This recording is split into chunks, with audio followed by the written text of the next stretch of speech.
Welcome back for a new top 10 list. Been a while since I've done one of these for Magic the Gathering. I thought let's choose a more modern.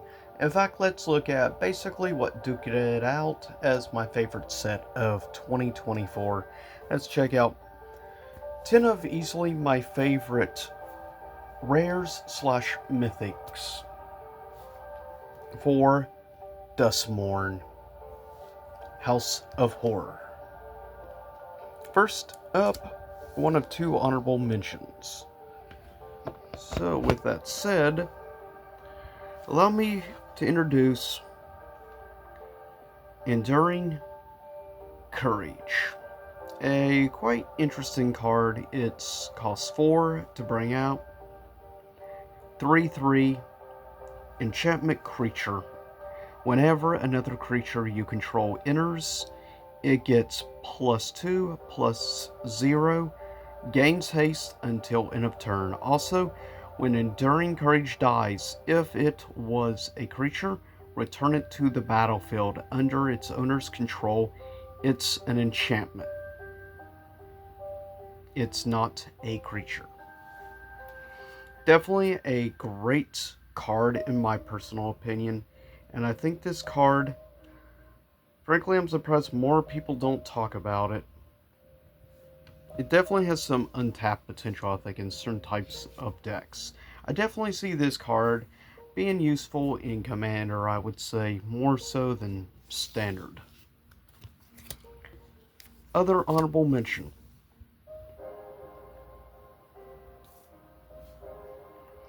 Silent Hall Creeper. Costs 2 to bring out.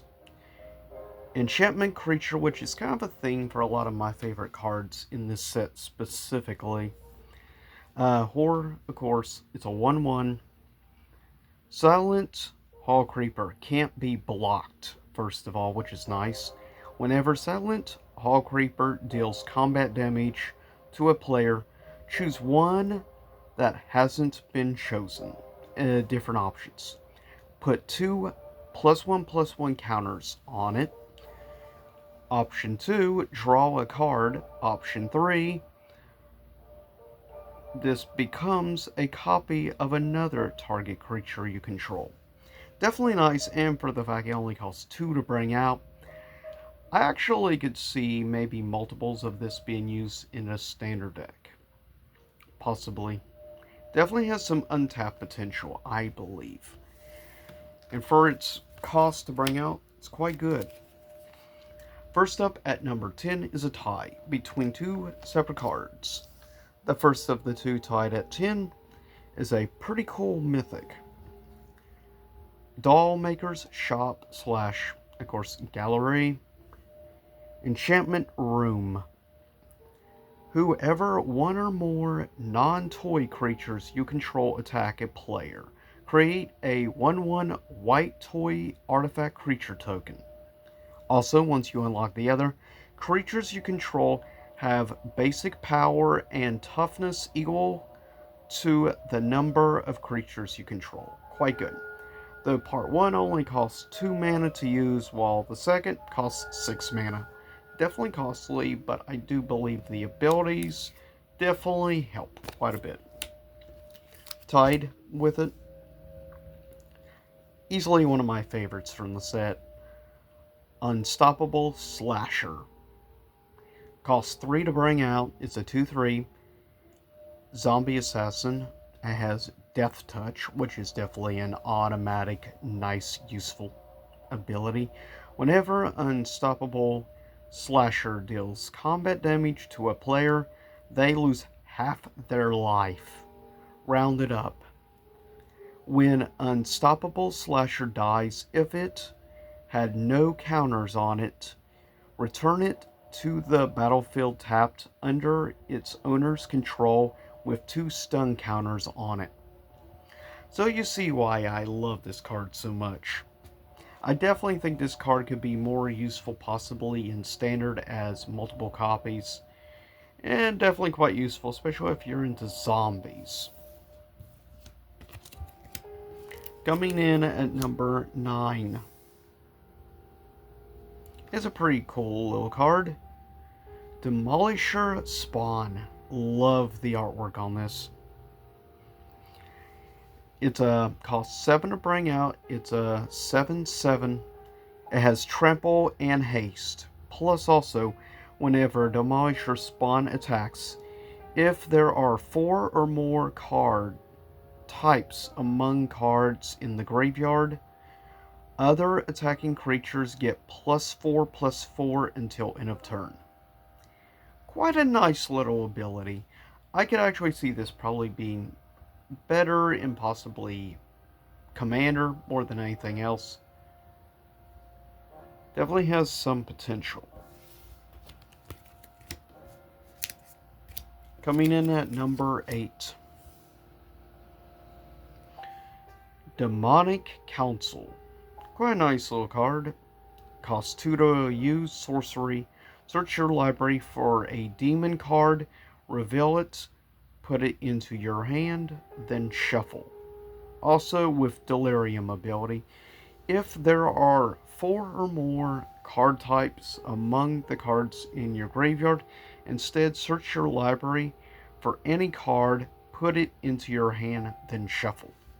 That little Delirium ability is what really helps Demonic Council be so good. And I love also the showcase art.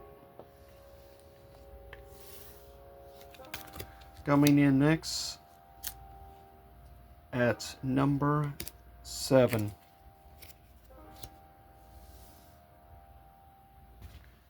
Cursed Recording. Costs 4 to bring out, artifact. Whenever you cast an instant or sorcery spell, put a time counter on Cursed Recording. Then, if there are 7 or more time counters on it, remove those counters and it deals 20 damage to you. Also tap, then you next cast an instant or sorcery spell this turn. Copy that spell. You may choose a new target for the copy. So you see why I like this card so much. It is pretty easily abused, needless to say, with the ability.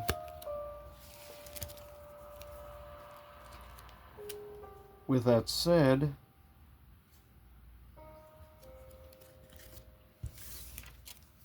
next up, number 6.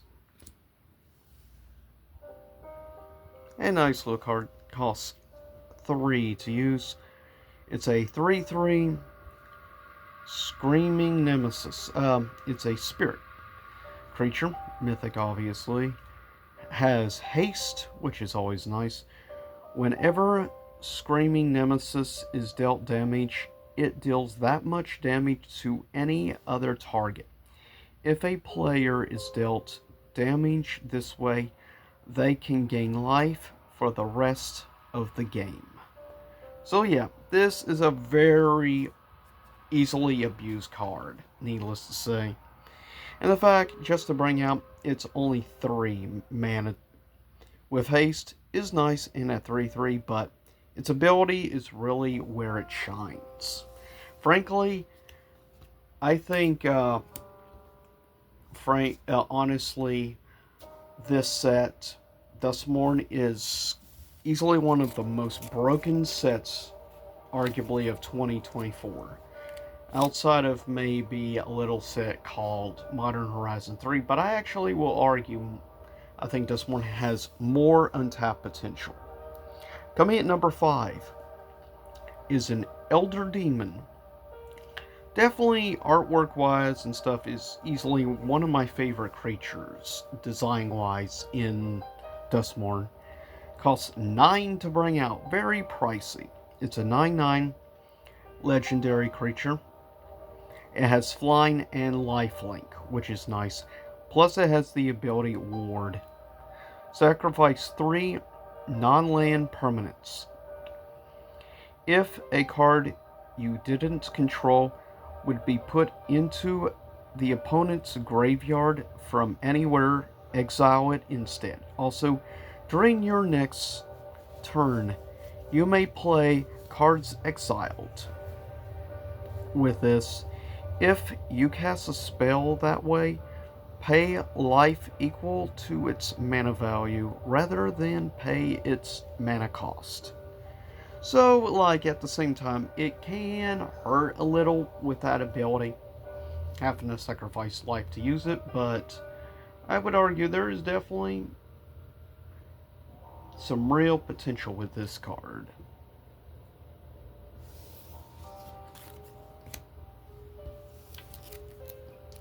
With that said, coming in at number 4. It's a cool little card. Costs 2 of any color to bring out. Legendary artifact creature toy. The Deer Murderous Mimic. 2/2. When Murderous Mimic has all activated abilities or creatures you control that don't have the same name as this creature. Yeah, so that's quite a nice little ability to give yourself or your single creature all special abilities, basically. Well, as long as you control it, of course. But you could easily create a super powered creature, that's for sure. Coming in number 3. One of the coolest cards, I think, in my Duskmourn collection. Thanks to the Nightmare Bundle. Well, of course, this deer creature enters or attacks. Largest, or rather target opponent sacrifices a creature or planeswalker. Discard a card and lose 3 life. That's the one part that's not so good. Plus, it costs 8 mana to bring out. However, also, you draw a card and gain 3 life. So, yeah. Definitely interesting creature. And I do love it for its uniqueness, and also the artwork is just awesome. Coming at number 2, however, it's an interesting one. Coming at number 2 costs 3 blue mana to bring out. It's a 10 attack, 1 defense. Legendary, of course. Enchantment creature.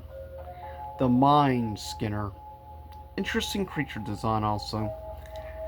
The Mind Skinner can't be blocked. If a sorcery you control would deal damage to an opponent, prevent that damage, and each opponent mills that many cards.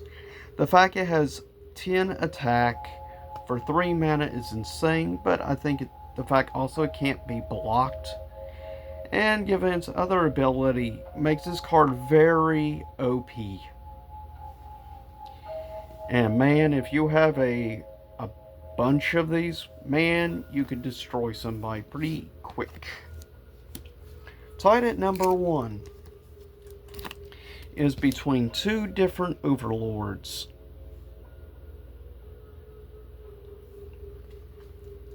First up, we have Overlord,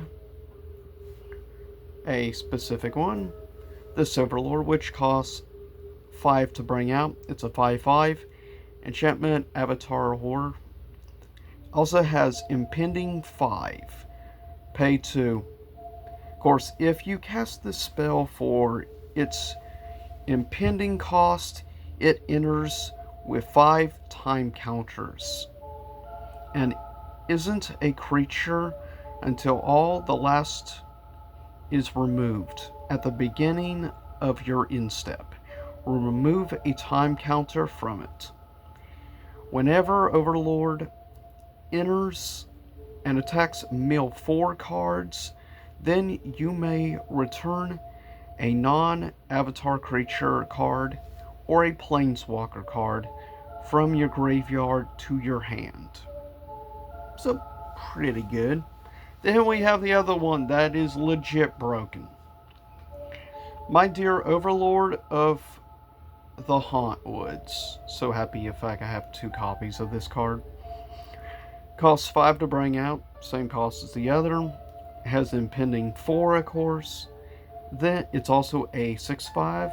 Also, whenever Overlord of the Hauntwoods enters or attacks, creature, or rather, create a tapped, colorless land token named everywhere that is every basic land type. Yeah, that is where Overlord of the Hauntwoods really excels. It's a little ability. Impending 4 is nice, but its main ability is where it can really break the game. Honestly, I could see this being used in standard, but I'm sure it is something that will eventually either get banned or semi-banned. With that said, that is it for this time. Hopefully enjoyed the Silent Hill music in the background, and this is my 10 favorite rare slash mythics from Duskmourn, House of Horror. See y'all again soon. Stay safe out there.